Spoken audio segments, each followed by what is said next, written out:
The goal of this paper is to account for certain patterns of defeasible reasoning, feasible inference, which is illustrated here on page 10 in these various inference patterns. Basically, premises that are based on various kinds of defaults or things like that. P's normally are R, X is a P, therefore X is presumably an R. And these words, normally and presumably, they are keywords in here, because you cannot really conclude that X is an R, but you can sort of, draw a preliminary conclusion to that effect. And sometimes it doesn't go through like that. It also works in 21. P's normally are R, X is P, X is also Q. Still, X is presumably X is an R. All right. I'm sorry we have these abstract patterns here. I took them from the paper, but I hope you can agree that you would draw these inferences in cases at least when P and Q are logically independent. Q's normally are not R if you add that premise to the list. Otherwise, everything is like 21. If you look at this list and think about it, Q's normally are not R, P's normally are R, and X is both P and Q, then you don't know, right, which way the conclusion should go. And in 23, yet another premise is added, namely that Q's normally are P, Q's normally are not R, P's normally are R, X is both P and Q, presumably it's not R. Now maybe you need some time to think through this, but I think it makes sense.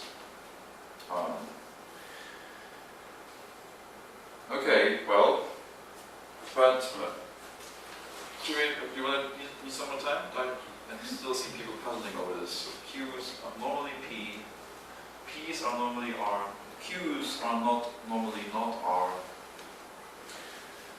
So that somehow trumps the claim that P's are R, right? Intuitively, to me this makes sense, but you can of course disagree. Well, we can debate these. But this is the sort of thing that this author wants to account for. It's one of the three that we talked about before, right? Frank Feldman, one of the authors of the previous paper. And so these are defeasible inferences because the addition of further premises can make a previous conclusion invalid, right? And so that is what he wants to account for, these sort of soft beliefs, right, that can change as you obtain more information. And there are two goals that he wants to account for in this paper, both of them interconnected. One is just how to represent this sort of thing, that new knowledge about the facts can change your beliefs about what's most likely the case. Not just what is the case, but also what's most likely to be the case, presumably the case. And secondly, how you can incorporate knowledge of these defaults into your belief state, which is somewhat different from knowledge about facts themselves, right? So these are kind of rules rather than facts. So these two things are connected in this paper. And well, I'd like to talk about this because it, like I said, it makes contact with linguistic theories very closely. So first of all, to get just a first idea of how this works here, there are slight differences in the way this system is set up from what we've seen before. It's not very different, but we should go through this a little bit. Here's an account of might, which is no different at this point from what we saw before. And let's just run through it so we see how this model differs from what we saw before. So we have only propositional sentences, for the language of propositional logic. There are no individuals involved this time. But we still have something like this possibility operator might. Okay. Now, worlds here, this is a little important to understand, to be able to actually read the definitions. Worlds here are identified with sets of atomic propositional sentences. And this, I point this out somewhere in the prose here. So the idea is that if you have a set of atomic propositions, say P, Q, and R, from which you build various Boolean expressions and so on, then for example this P and Q is a world, and if you don't read this carefully you might think that this is a partial world because it's not fully specified, but that's not the intention. The intention is that R is false. Okay, so included atomic sentences are assumed to be true, and the ones that are not there are assumed to be false. Just keep that in mind. So their negation is true. So in that sense, worlds are pretty much the same as what we had before. They determine the truth values of all sentences. Okay. So that's what is intended when it says here in the definition of information states, W, this big W is the power set of A, the set of all sets of propositional variables, and each of those subsets of them is a possible world. Okay. And so now a set of such subsets is an information state. So the idea, as I said, is here that implicitly that R is false, and so this is one of our worlds, and then there may be another one in which only P is included, and so implicitly is supposed to mean that they are false, and so on. So, these two may form an information state, and those are mutually excluded, because they're total, right? Total truth assignments. Just keep that in mind. And so in this state, it's known that P is true and R is false, for instance. So, pretty much like what we had before. And there are two special information states. This 0, which is the power set of A. It's a set of all of these possible combinations of literals, they're called, right? Atomic sentences and their negations, called literals. And this 1 is the absurd state, that is the empty set. These are just special constants for those. The paper is very rich. It also talks about other things like the lattice structure of these worlds and so on, various things. So the 0 and 1, they actually play a role in the mathematical setup. And we don't have to go through that. That's why they are called 0 and 1. Okay, and there is this operation of putting two states together. Sigma plus tau is simply their intersection. Okay, it's a join operator, basically. Okay. Now these are the possible worlds we are dealing with now. And so let me just make it a little more clear. This is our A, and these are some of the worlds. Okay. And so in this system, we interpret sentences of this language, as is said here at the bottom of page 11. And this is almost exactly like what we've seen before. You can see that, for example, updating sigma with a simple phi, which is, if it's an atomic sentence, you just take the intersection. If it's a negation, you again do the set difference, right? As before, we've seen that. The conjunction is defined differently here as intersection of the two updates. I think that is for mathematical elegance, because he likes this correspondence between conjunction and intersection for good reasons, which we don't have to go into. So it's not this sequential update, not this composition that we had before. But that is a side note, because we don't care about conjunction here. And might phi, again, this is what we saw before. It's a test on this information state, which either succeeds or fails. It only has two possible outcomes. If you can update sigma with phi without reaching the empty set, the absurd state, then you keep your sigma. If you cannot update with phi, then you throw away your sigma, because phi might not be the case. I mean, it's not the case that phi might be true, according to sigma. Okay, this is familiar, so this is just sort of a dry run, initial point to get acquainted with this notion of possible worlds here. What he's really interested in is these words normally, presumably, and so on, which are, if you think about it, something like weak necessity expressions, right? You don't want to say that presumably is a possibility model. It's stronger than that. But you also don't want to say that it is necessity. If you say it's presumably raining outside, or presumably he meant to say such and such, that means that you're not sure, right? It's actually a weaker statement than just it's raining. So how do you explain that? That's a question here, that even though you have this model which has this necessity flavor, it actually attenuates, it weakens the force of the assertion. Yeah, and so normally and presumably are his two examples that he wants to deal with here.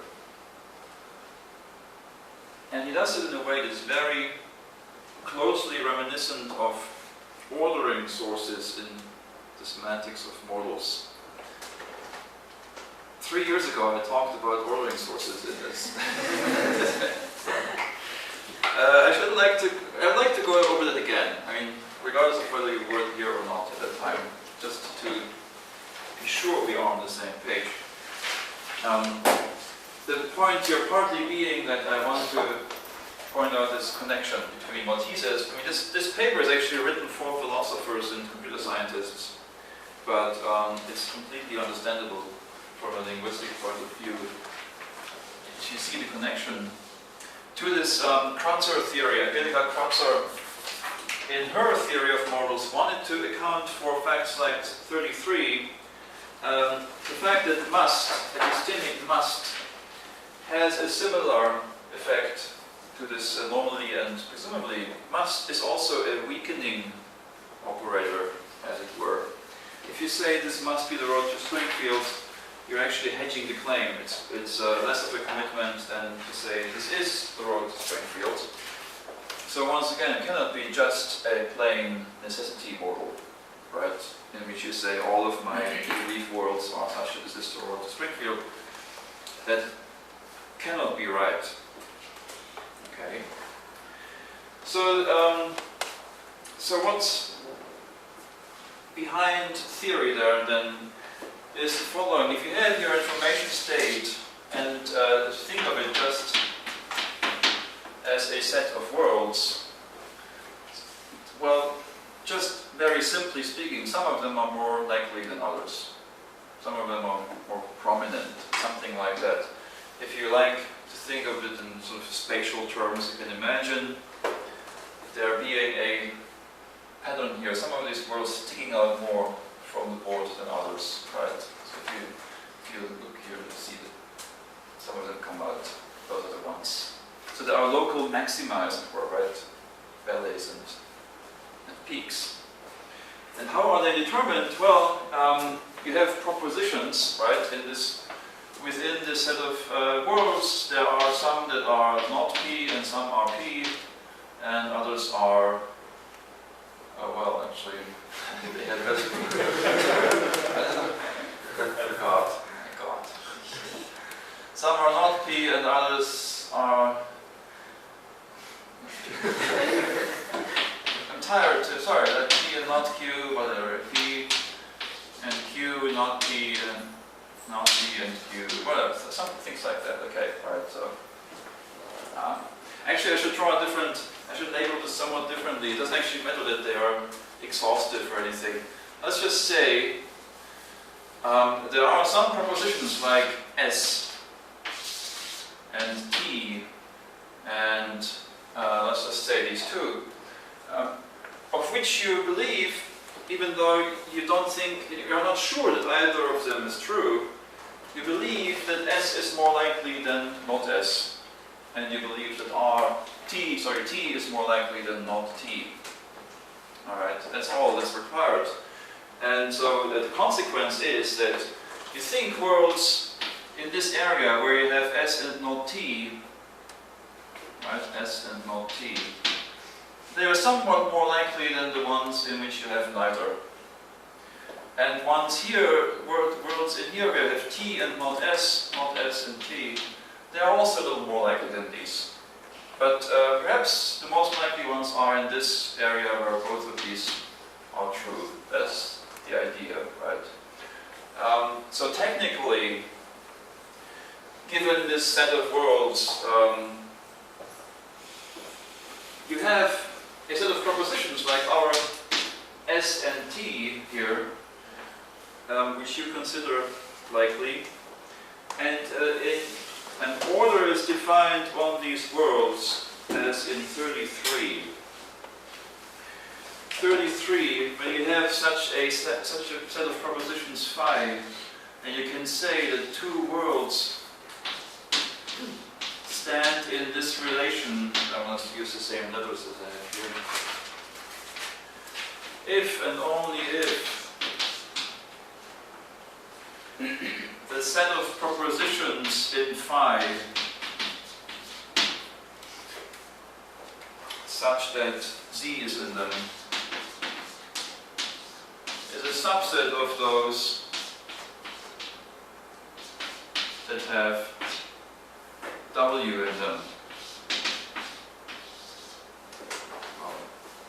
Yeah, okay, yeah. Same thing on 33. Now, to be perfectly clear, right? So this means, for instance, if you compare this, let's call it world X and world Y. X has is in none of those two propositions, and Y is in one. So the set of propositions in phi that are true at X is a subset of the ones that are true at Y. Right? Therefore, we have that Y stands in this relation to X. So it should be thought of as something like less far-fetched, less exceptional, or less unexpected. The relation. So let me draw arrows to indicate this relation also in this direction. It also holds here between these two, right? It doesn't hold in either direction here because neither is the subset of the other, but it goes here as well, and of course like this too. This is what is and furthermore we have loops all around. The relation is reflexive and transitive. That's guaranteed simply because it's derived from the subset relation in this way. So. It is a pre-order on this set of possible worlds, and it looks like this, right? So you have to imagine that if you start out somewhere in this, within this information state, and walk uphill, that there's a certain direction in which you go and reach the top, perhaps. I say perhaps because if there are infinitely many worlds, you may not reach any top. But in fact, if you look at the definitions, Kaufmann here shrewdly says there's only a finite number of propositional letters, and since worlds are subsets of that, there's only a finite number of worlds. So there's guaranteed to be at least one with maximal, or minimal, or I should say minimal world, right? The least far-fetched world. In general, there will be many. There will be a whole bunch of them sort of lining up in here somewhere in some corner of this, perhaps. It's nice to think of it in those terms. Okay. And so the definitions of these models like must, traditionally, this comes out of the literature on counterfactual conditionals, things like that originally, is defined in terms of an order like this. Conditionals and also these models, they always operate on some kind of sets of worlds, often called the model base. Here it's called an information state. And then what this order does for you is tell you which words you actually have to look at in evaluating a statement like must P or must, let me use some different letter here, must R, in order for must R to be true in this state here, R doesn't have to be true at all possible worlds. It only has to be true in the most prominent ones, in the least exceptional ones. Okay. So that's the idea. And that's basically what he does as well. Was this clear enough? Are you with me? So that, if you can assume, must R is something like, this is true, if and only if, and then you quantify over worlds somehow, right? If and only if for all W in this state, but not just in this state, right? You say now, if you can assume that there is a set of minimal worlds, we can just have something like the minimal worlds in S. Right, which is defined as those worlds such that there is no world that is strictly dominating them in terms of this relation. So for these, in all of these, are this one is true. Okay. In W. I haven't defined this very deeply, but it should be clear. Okay. Now it's not so clear where this comes from, of course. Which propositions you hold likely, that is somehow contextually given, right? This only tells you what happens if you are given such a set. It doesn't tell you what actually is, most likely, because that's not a linguistic problem, right? There's something about the world. It doesn't give us a gradient, no degrees of normality. There are no numbers attached, no probabilities or anything. It's only comparative. Like between two worlds, you can tell whether they stand in this relation or not. But there is nothing like between 0 and 1 or anything like that. Okay. Yeah, and so the same thing happens in this paper. Kaufmann here. He doesn't start with a set of propositions which determines this order, although he mentions that as his intuitive motivation in the prose surrounding the definition. He just says that there is some epsilon which is the order. So there is a relation.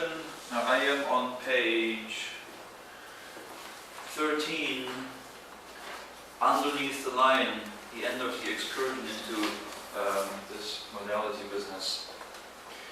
An exception pattern is imposed on this set of W. Now I'm going back now completely to this paper. We have this set of all possible worlds. This is not some subset of them. Okay.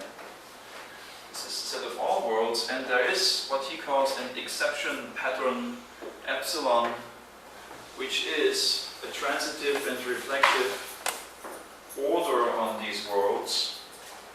So that any two, may or may not stand in that. So you can write arrows like this. It's called epsilon.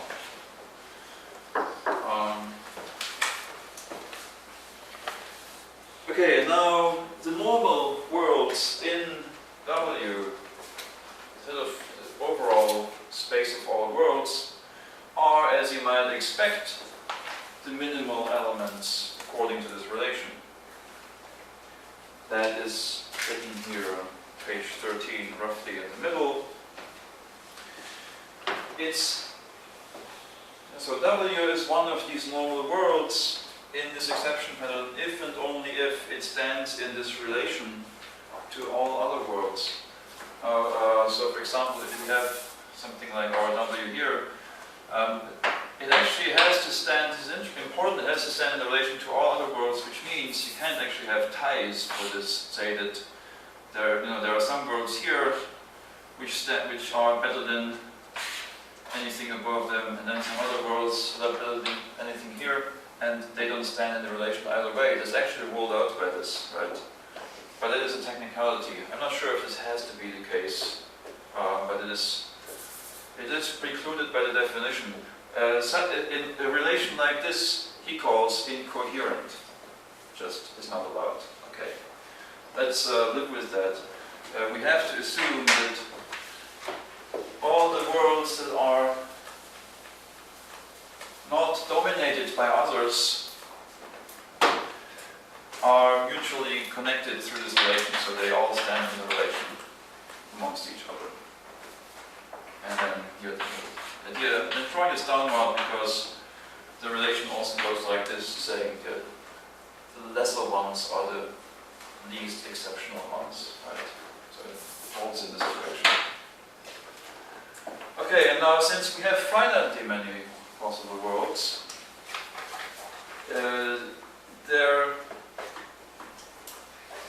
can assume that there is such a set of normal worlds, as long as this relation is coherent. Okay. Okay, so this is this boldface n with regard to epsilon as the set of normal worlds. And epsilon. It's coherent if that is not empty, right? Incoherent if there are no such worlds. Which can happen a lot, but like I said, right? A relation may have all sorts of properties that rule this out. Alright, now this is not someone's information state. This is the set of all possible worlds. But we can assume, or we are asked to assume that the agent whose information state and whose reasoning we are modeling is aware of this structure on the overall set of all possible worlds. But the agent also knows a few things, which means his or her state S is some proper subset, most likely, right? If that is the case, then it's well possible that the agent knows that she is not in a normal world. That is, for example, depicted here, because we assume the normal worlds are down here, and there is no overlap. Then the agent knows normally P, but P happens to be false. Something like that is now possible to say, right? That's a nice thing. Already we have something we couldn't say before. Now, however, if you now restrict, let me leave these arrows actually. If you now restrict the relation to S, so by taking away all these arrows that lead out of it, and just looking at the worlds in S, here again you have, hopefully, at least if under certain conditions on this overall epsilon, you again have a set of minimal worlds within S, right, among the ones that the agent actually considers possible. They are not the normal ones, but given what the agent knows, these are the least exceptional ones. Least exceptional is probably the best paraphrase. Right.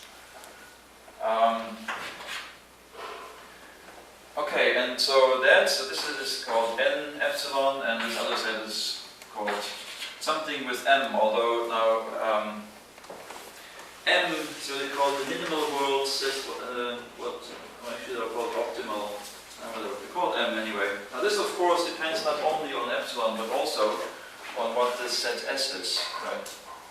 So it's this epsilon S that determines the set of minimal best worlds, least exceptional ones, right, in here.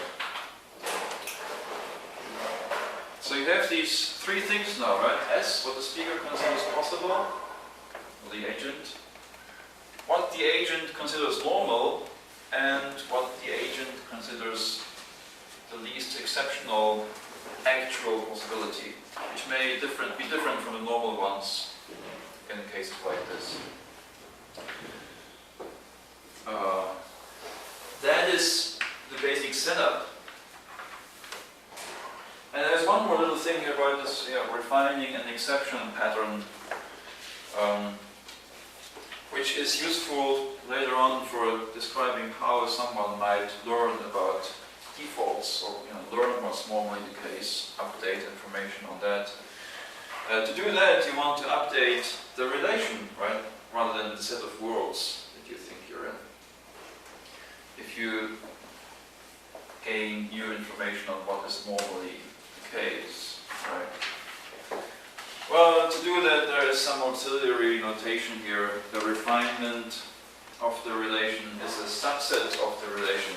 Now again, we have to think of this relation as, you can think of it as a sort of graph, arrows like this, and whatever they go around. I don't know, something like this. And a subset of it is, well, take out some links, right? Which, for example, may happen in a case like this when, suppose, this is S and this is T, then these down here look like that, right? So S and T are both likely, and they're even more likely to co-occur. Now, if the agent learns that he was wrong about T, for instance, T is not likely to be, well, let's assume the agent learns something about the third proposition, R, which, I said, sorry, I have to think about it now a bit.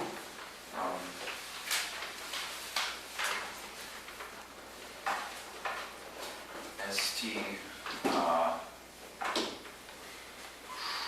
actually would like to have two words in here, sorry, there's something like this, so there are, so it goes like this, suppose, right? So there are two in here, some word X and some word Y, and they differ in some respect, for instance, in that some third proposition R is true at X and false at Y. And now if the agent learns that R is normally the case, then, whereas formerly you had the arrow going both ways between these two, right, because S and T were both true at them, right? Now the arrow goes only one way. Here's R, and now X is strictly better than Y. Perhaps I should blow up this picture a little bit, make this up on the fly, as it were. So we have S, T worlds in here. If you now have two separate ones here, X, Y, then we have arrows going both ways. Now to learn that R is normally the case is to cut off this one arrow and leave the other one in place, which results in X dominating Y according to this relation, right? And taking out the arrow is what happens, and you get this refinement when the result is a subset of the earlier relation. Now, to be sure, this sort of update is not guaranteed to lead from a coherent epsilon to another coherent epsilon. Things can go wrong because this notion of coherence is that's sort of brittle. But we'll see the definitions take care of that case.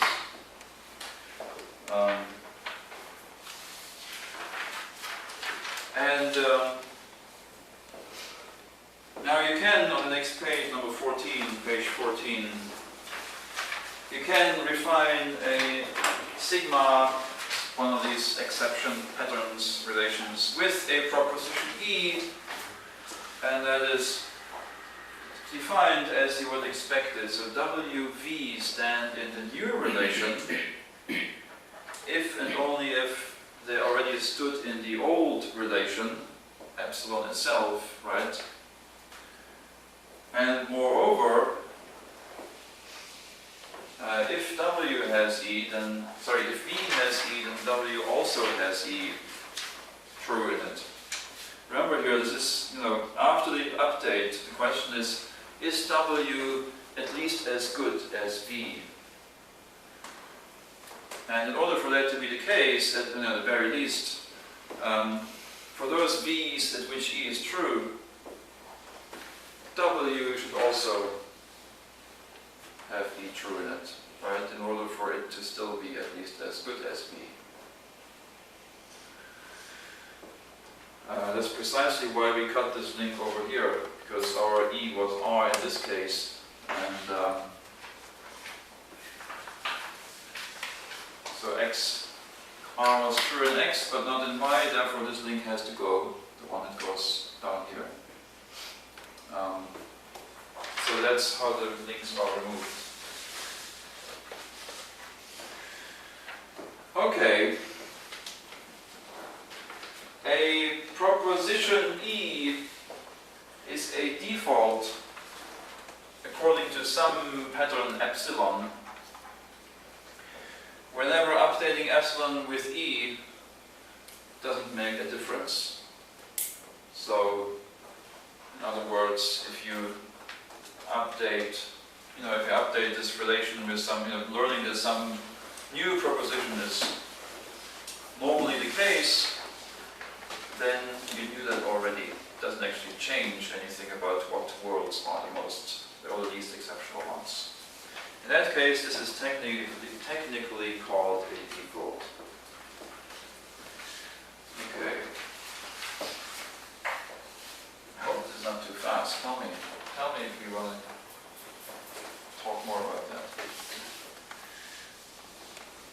Okay, now if we have an information state like that, well, if you have a structure like this here, that doesn't mean it's an information state. An information state has some more tight constraints on it. That is given on page 14. It is a pair like this. So sigma is something like a pair of an exception pattern and a belief state, a set of worlds, relation on worlds, and a set of belief worlds. One of the two things here has to be fulfilled. Either this relation is coherent and the state is non-empty, in which case we actually have consistent beliefs and so on. Or the relation is the identity relation and as is empty. If you have the identity relation as your order, then no world is any better than any other. They are all the same. They're all incomparable, right? They don't actually stand in this relation with each other, only with themselves. That is the most trivial thing you can think of. Cannot be further refined. You can't actually learn anything more about that.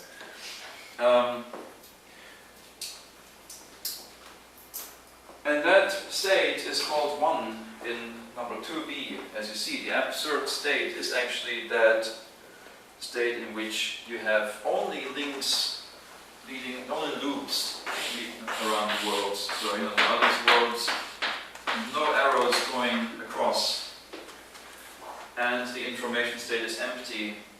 So that is when you crash, right? There's nothing, you don't know anything in this state. You have no beliefs either about the facts or about the preferences. It's rather practical. And the minimal state is the opposite. That is the universal relation on W, links going all over the place. And the information state is simply a set of all worlds. So, yeah. I'm blissfully ignorant about that, right? Yeah, okay, and what the third point says is something about what happens if an update gets you to an incoherent relation. You take, as before, there is this plus operation on state, sigma plus sigma prime, which was intersection earlier. Now it has to be defined on both of these parts, and is simply defined as taking the intersection of both the relations and the states, but only if the result is coherent. If it's not coherent, you go to the absurd state. That is how incoherent relations are simply removed from the possible space of belief states. Right? They cannot actually be reached. All of them are redirected to this absurd state.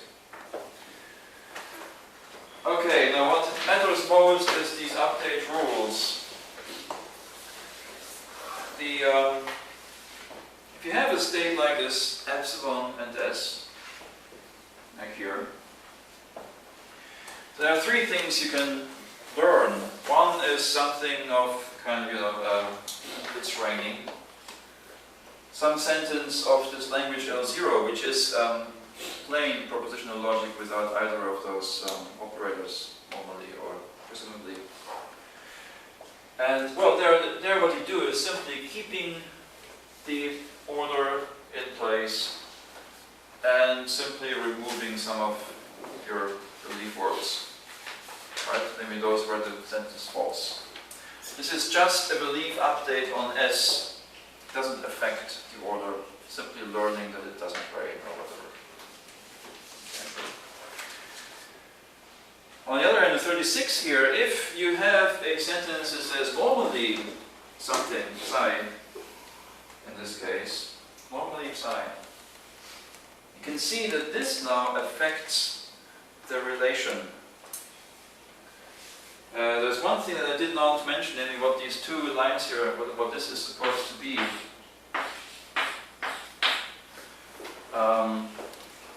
This is, by definition, it's written on the previous page somewhere,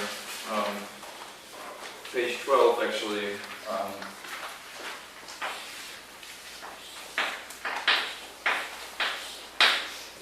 It's the set of worlds that you end up in when you update the ignorant state with this phi. That is, remember this, this 0 was set of all possible worlds. If you update those with phi, you get all the worlds in which phi is true. It's just a proposition phi. Okay? It is just a way of writing the worlds in which phi is true. And according to definition 36 here, this clause 36,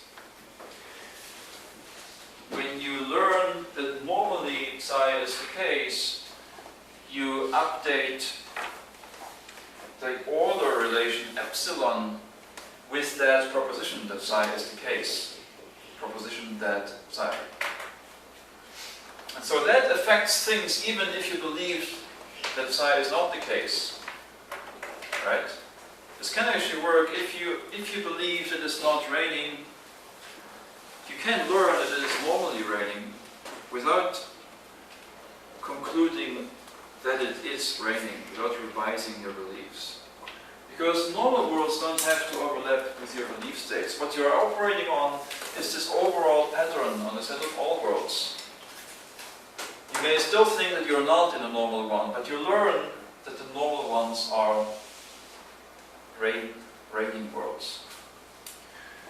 And it doesn't have to be disjoint, of course. You may also think that there are some depends. It doesn't have to. So this both ways are possible.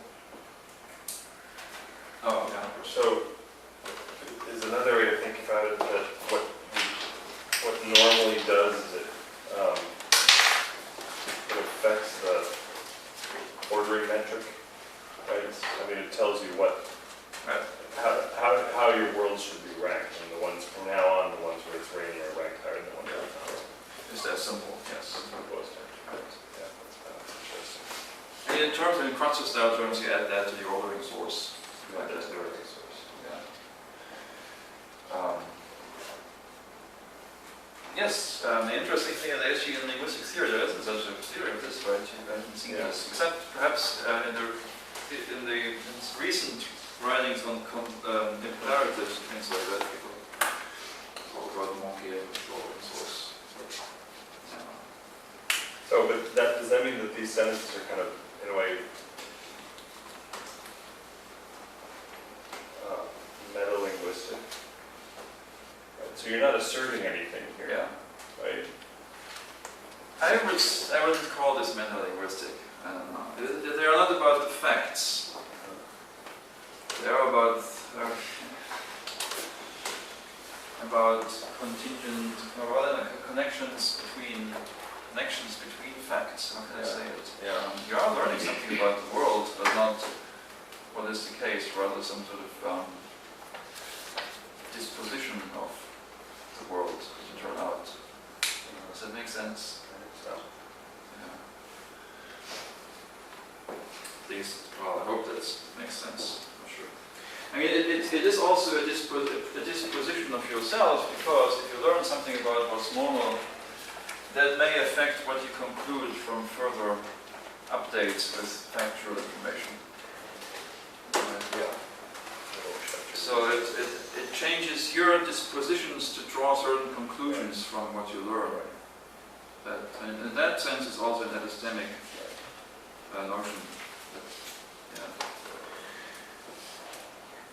And the presumably clause, that comes closest to our right from before, in that it is simply a test again on your belief state. S.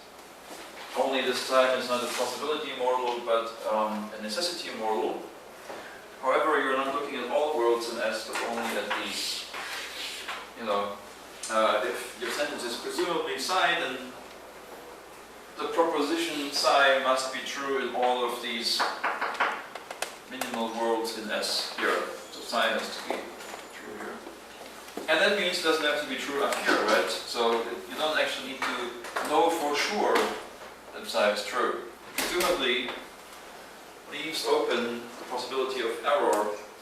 And the important thing is you can later learn that psi is false without being forced to revise your beliefs. You think presumably psi is true. If next you learn it is false, well, what do? Now this is a factual update. You just go to some subset where psi is false, right? Now this is your new belief state, and you haven't been forced to throw out, to revise your beliefs. You have proceeded by elimination. And there's again a set of minimal worlds up here, which now is, what's normal among all the non-psi worlds. So this is a nice thing. If this pattern epsilon holds over the whole space of possible worlds, you get all of this for free. Wherever you end up, there is some ranking of the possible worlds locally that comes from this overall relation. So these two updates here, only the one in the middle is actually interesting, right? The first one we know as update with the facts. The third one is a test, just a plain interpretation of a model. The one in the middle is something that is a little more interesting. That's what we haven't seen, right? But there are other things you can do with this. If you think about it, for example, just as must is a little weaker than simple necessity, may is a little stronger than simple possibility. It may be raining. These people believe that, it's a little more than it's physically or logically possible for it to be raining. That's not what the sentence says. The sentence says there is a non-negligible likelihood or something like that, right? And so this is the mirror image. These models, they weaken necessity and they strengthen possibility, and this can be accounted for the same way, namely that in order for may phi to be true, may psi, say, psi has to be true not anywhere in this S, but down here somewhere among these worlds. That is a stronger condition than just existential quantification, right?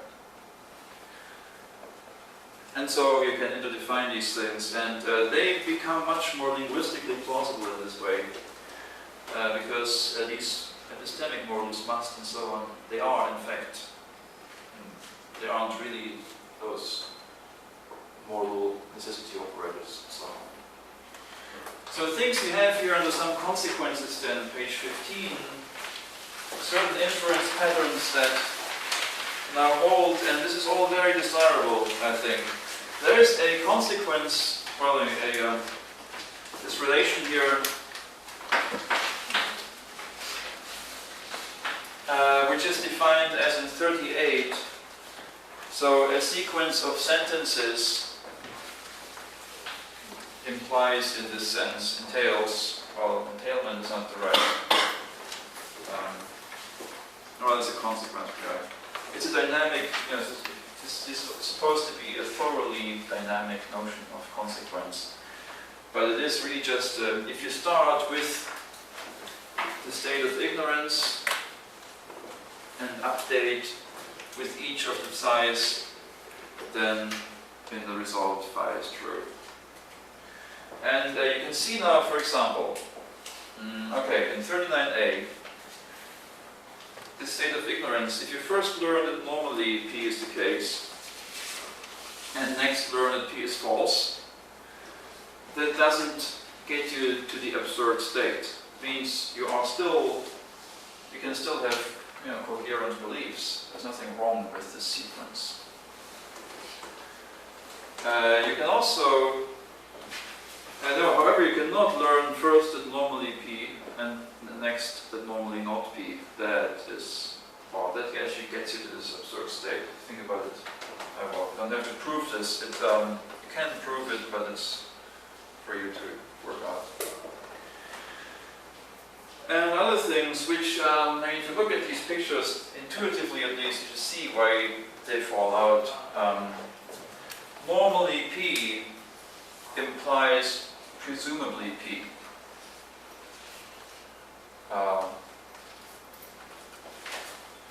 Now it implies in the sense, you have to be careful, it's a little, I mean, you know, remember that the implication relation is given in terms of updating the empty state, right, the one in which you know nothing. So actually, if you were to update this state S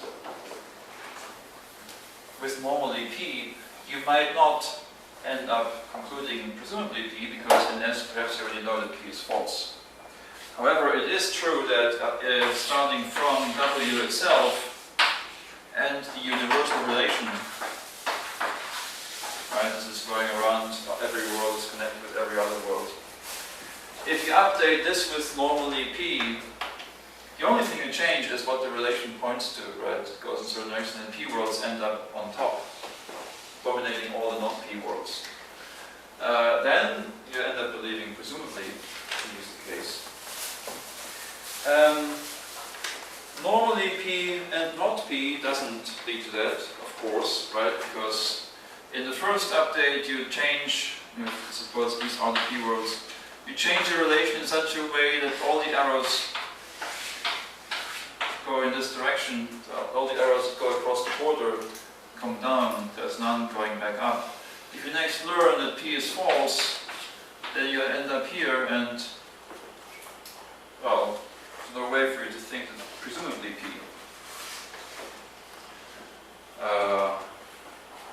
If you learn normally P, and then learn that P is false, you still think that normally P is true. So you don't think that P is presumably true, but you still think that P is normally true. All of this makes sense intuitively. It actually corresponds to the meanings of these words, presumably normally. Normally P and Q doesn't affect your belief in presumably P. Well, like I said, I mean, they have to be independent, of course, logically, but atomic sentences will be. Normally P and Q and not P, that, of course, again, has the same effect as ruling out is presumably business. And then we have this normally P, normally Q, implies presumably P is the case. Normally P, normally Q, not P. You still think that P is presumably true, but you no longer think, sorry, P is presumably, you still think, what do you, oh, Q is presumably, but no longer that P is presumably true. Ah, well, okay, the next, yeah. You have, let me just ask you to look at this in your own time. It's quite nice, and you can either prove for yourself or just try to understand why each of these things really comes out as desired. And once you have something like this at your disposal, you can think of more linguistic phenomena you want to account for. There's this further section here which we don't necessarily need to go into, but it may be something that strikes you immediately when you read this paper. Something like normally P doesn't really capture all the kinds of defaulty thoughts or beliefs that we have,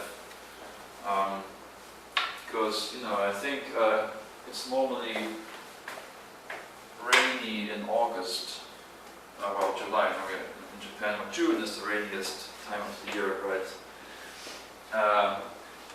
If you want to encode something like this, you might want to say, if it's June, then it normally rains, something like that, right? You want to somehow restrict the applicability of this. And with the unary operator, you cannot do that. And if you want to stick something in here, something like, best guess might be some sort of material conditional, if Q then P, that doesn't turn out to be the right form. Because, normally, if it's June and it's raining, it's necessarily true then, because it's normally not June. If you pick any random day, normally it's not in June, right? Well, at least, on that assumption. Then this turns out vacuously true, right? Because conditional here is not true. So, there has to be some sort of binary operator which captures these dependencies, these restricted rules that hold under certain conditions. Like in this example here, normally it rains, but if there is an easterly wind, the weather is usually dry. Both of these are perfectly consistent, but you cannot easily formulate B with a unary operator. And some sort of conditional truth functional statement in its scope. So for that, he introduces another construct here, these conditional rules, which look like this, and are actually to be read if P, then normally Q, and so they are like conditional. So you look at some subset of W, namely the P worlds, and within those you again do this very same thing, right? You look at the normal worlds within that restricted case. And perhaps Q is normally true in that little locally restricted set, even though it's not normally true in W as a whole. That's well, it's technically a minor amendment, but of course, conceptually it's very important, right? Because most rules are restricted in some way. Okay, that's what I want to say about this paper. You see, we have not done much more except introduce a little more structure, and immediately we could state beliefs, defeasible beliefs, non-monolithic inference, and so on. And so like I said, for those who are familiar with